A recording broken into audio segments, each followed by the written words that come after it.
और तुम ये सोचते हो कि अब्दुल्ला को इजाजत न मिली तो आपको कैसे इजाजत मिल सकती है।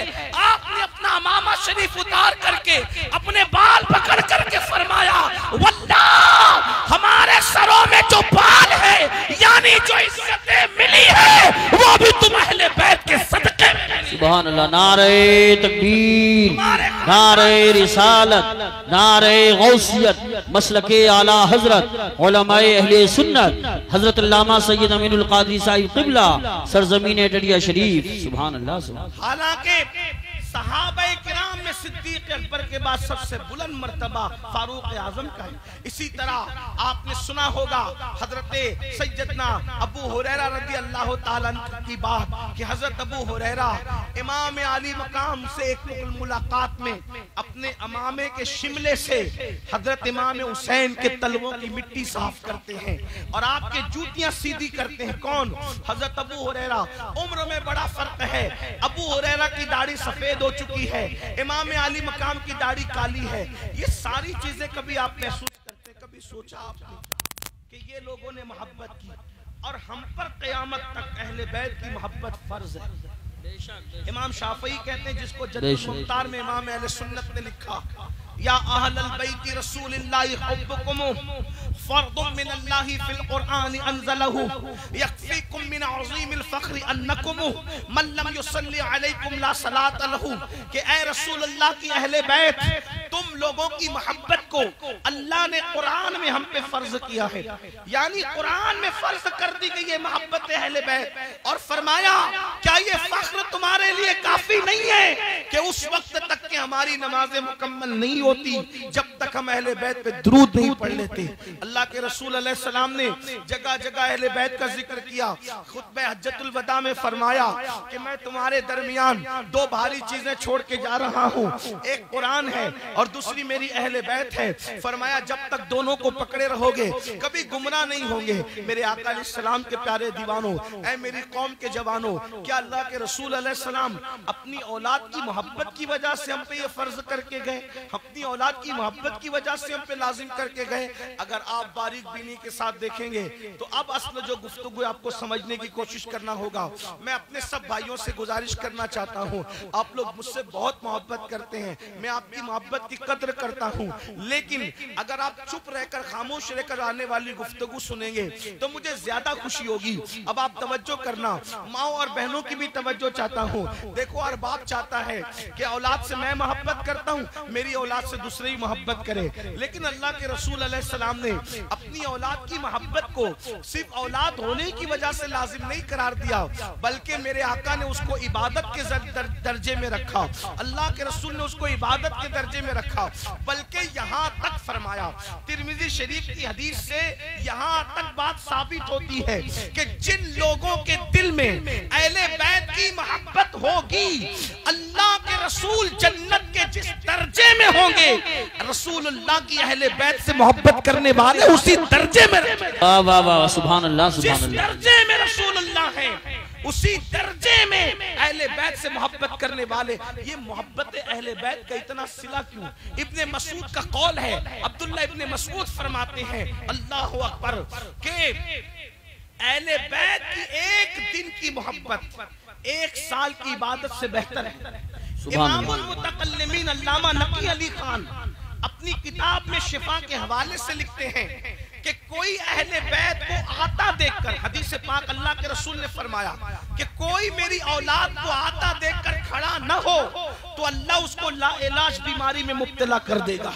यानी अहले बैत के मामले में इस कदर ताकीद है, वो आए तो खड़े हो जाओ, अगर नहीं खड़े हुए तो तुम लाइलाज बीमारी में मुब्तला हो जाओगे। काजी शहाबुद्दीन दौलताबादी जो मखदूम अशरफ जहांगीर सिमनानी के खलीफा और शागिर्द है, वो हदीस पाक अपनी किताब तफसीर में लिखते हैं कि तुम्हारे दरमियान कोई भी आए, तुम्हारी मर्जी खड़े रहो या बैठे रहो, लेकिन जब रसूलुल्लाह की औलाद आया करे तो तुम उठ करके खड़े हो जाया करो, क्योंकि अल्लाह के रसूल ने फरमाया, उनको पीछे करके तुम आगे न जाना, उनको पीछे करके तुम आगे न जाना, जो मेरी मेरी औलाद को, मेरी अहले बैत को पीछे करके आगे जाएगा। क़यामत के दिन जब वो आएगा तो उसकी पेशानी पे लिखा होगा ये अल्लाह की रहमत से महरूम कर दिया गया है, और उसका चेहरा सिया कर दिया जाएगा। हर जगह पे अहले बैत, अहले बैत, अहले बैत, अहले बैत। आपसे पूछना चाहता हूँ, हत्ता कि जब आयते दुरूद नाजिल हुई, इन्नल्लाह व मलाइकतहु युसल्लूना अलन नबी या अय्युहल्लज़ीना आमनू सल्लु अलैहि व सल्लिमू तस्लीमा, अल्लाहुम्मा सल्लि अला सय्यदिना मुहम्मद व अला आले सय्यदिना मुहम्मद। जब ये आयते दुरूद नाजिल हुई तो सहाबे किराम ने कहा या रसूल अल्लाह हम दुरूद कैसे पढ़े? तो मेरे आका ने फरमाया मुझ पर मुजर्रद दुरूद न पढ़ा करो, मुझ पर अकेला दुरूद न पढ़ा करो। काफिर या रसूल अल्लाह कैसे पढ़े? तो सरकार फरमाते हैं ये न कहो अल्लाहुम्मा सल्लि अला मुहम्मद, ये न कहो, बल्कि यूं कहो अल्लाहुम्मा सल्लि अला मुहम्मद व अला आले मुहम्मद। यानी जब मुझ पे दुरूद पढ़ना तो अकेले मत पढ़ना, सिर्फ मुझ पे मत पढ़ना, बल्कि मेरी आले बैत के साथ मिला के मुझ पे दुरूद पढ़ना, मेरी आल के साथ मुझ पे दुरूद पढ़ना। अल्लाह अकबर। आप उठा करके देखें अहले बैत, अहले बैत, अहले बैत। हत्ता के ये आयत मुबारका जब नाजिल हुई, अल्लाह तबारक व तआला कुरान मुकद्दस में इरशाद फरमाता है वक़िफूहुम इन्नहुम मसऊलून, कि उनको रोका जाएगा और सवाल किया जाएगा। तो इब्न हजर अस्कलानी इब्न हजर मक्की अपनी किताब में लिखते हैं वक़िफूहुम इन्नहुम मसऊलून, उनको रोक करके पूछा जाएगा। तो क्या पूछा जाएगा? इब्न हजर उसकी तफसीर करते हुए बयान करते हैं अल्लाह अकबर कि जब नमाज, रोजे, हज, ज़कात के सारे हिसाब हो जाएंगे तो फिर रोका जाएगा जन्नत में जाने से पहले कि तुमने रसूलुल्लाह की अहले बैत से मोहब्बत की थी, उनका हक अदा किया था या नहीं किया था। ये सवाल आखिरी में तुम सबसे किया जाएगा। आखिर मोहब्बत अहले बैत इतना अहम क्यों? तो मुझे जो बात समझ में आई वो ये अपने बुजुर्गों के अक़वाल से, उनकी तालीमात से, कि जो जिससे मोहब्बत करता है वो उसी के नक्शे कदम पे चलता है। सुभान अल्लाह, सुभान अल्लाह, माशाअल्लाह, माशाअल्लाह। अहले बैत को हर जगह जो रखा सिर्फ औलाद होने की वजह से नहीं रखा, क्योंकि रसूलुल्लाह के इल्म में ये बात है, हुजूर ये जानते हैं कि कोई कितना भी बिगड़ेगा लेकिन मेरी अहले बैत सिरात मुस्तकीम पर कायम रहेगी। हुजूर अलैहिस्सलातु व तस्लीम की निगाहें देख रही थी सन 60 हिजरी का तूफान आएगा, और 60 हिजरी के तूफान में दीन बदला जाएगा, सुन्नते रसूल बदली जाएगी, अदल इंसाफ का कानून बदला जाएगा, महरमात के साथ निकाह की तरकीबें बनेगी, सूद आम होगा, शराब एलानिया पी जाएगी। उस वक्त कुछ लोग मसलहत के तहत रुखसत पर अमल करते हुए घरों में बैठे होंगे। हालांकि उनका घरों में बैठना कोई जुर्म नहीं होगा, क्योंकि शरीयत इसकी इजाजत रुखसत की देती है। लेकिन जब सब बैठेंगे उस वक्त मेरे दीन के लिए जो उठेगा वो कोई और नहीं होगा, वो मेरे ही खानदान से, मेरी अहले बैत से होगा। उसके बाद आप देखें जब हिंदुस्तान कुफ्रिस्तान बना होगा उस वक्त 90 लाख को कलमा पढ़ाने वाला किसी और खानदान से नहीं होगा, वो खानदान अहले बैत से होगा। जब दीन मुर्दा हो रहा होगा तो दीन को जिंदा करने वाला बगदाद में जो उठ के खड़ा होगा वो किसी और के खानदान का नहीं होगा, वो भी अहले बैत के खानदान का, जिसे दुनिया अब्दुल कादिर जिलानी गौसे आजम के नाम से याद करेगी। इसी तरीके से अल्लाह अकबर 14 साल की उम्र में अल्लाह के दीन के लिए शहीद होने वाला किसी और के खानदान का नहीं, मसूद सालार गाजी अहले बैत के खानदान का होगा। इसी तरीके से कुफ्रिस्तान के अंदर साबिर कलियर की शक्ल में दीन का परचम लहराने वाला अहले बैत के खानदान से होगा। दिल्ली में इनकलाब पैदा करने वाला महबूब इलाही निजामुद्दीन औलिया खानदान अहले बैत से होगा। अल्लाहू अकबर। लाहौर की सरजमीन पर खुदा के दीन का मुहाफिज बन के खड़ा होने वाला दाता अली हुजवेरी अहले बैत के खानदान से होगा।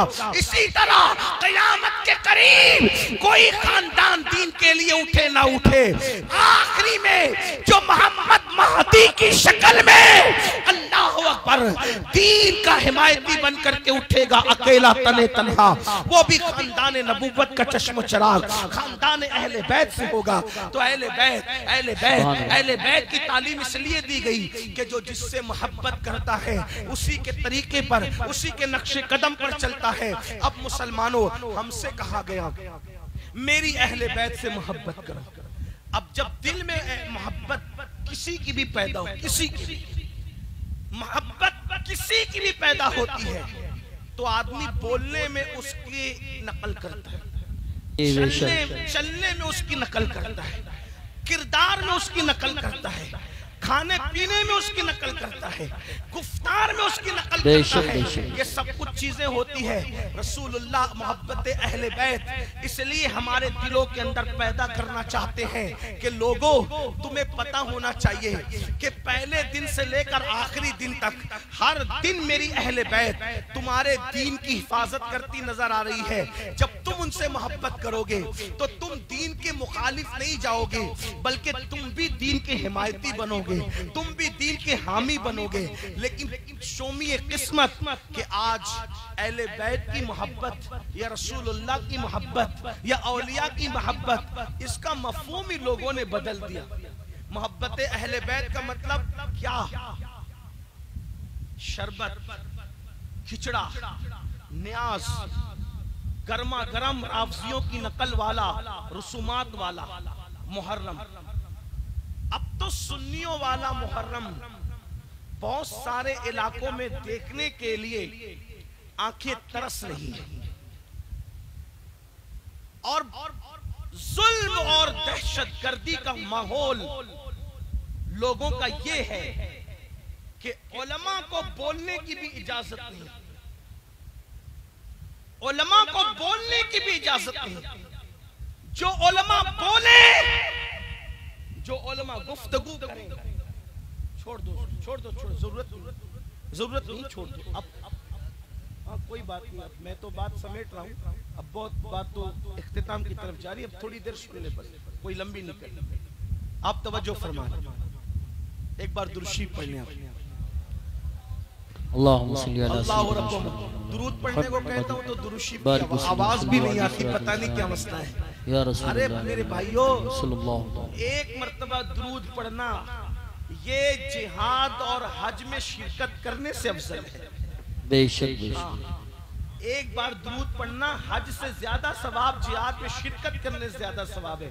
फिर आपसे कहा जाता है दुरूद शरीफ पढ़ो, आप चुप रहते हैं। भाई दुरूद शरीफ तो पढ़ लो अल्लाह के बंदो। सल्लल्लाहु अला सय्यदिना व मौलाना मुहम्मदिन सल्लल्लाहु अलैहि वसल्लम व बारिक व सल्लिम सलातन व सलामन अलैका या रसूल अल्लाह सल्लल्लाहु अलैहि वसल्लम। उलमा कहते हैं, उलमा पर ऐसा रोब, मुकर्रिरों पर ऐसा रोब, कोई नहीं बोल सकता गलत रस्मों के खिलाफ। और जो बोलेगा उस पर आस्तीनें चढ़ेगी, उसको माँ बहन की गालियां दी जाएगी, उसको खारजी नास्बी कहा जाएगा। मैं तुमसे पूछना चाहता हूँ, कड़ों को अहले बैत की मोहब्बत का नाम देने वालों, नाड़ों को अहले बैत की मोहब्बत का नाम देने वालों,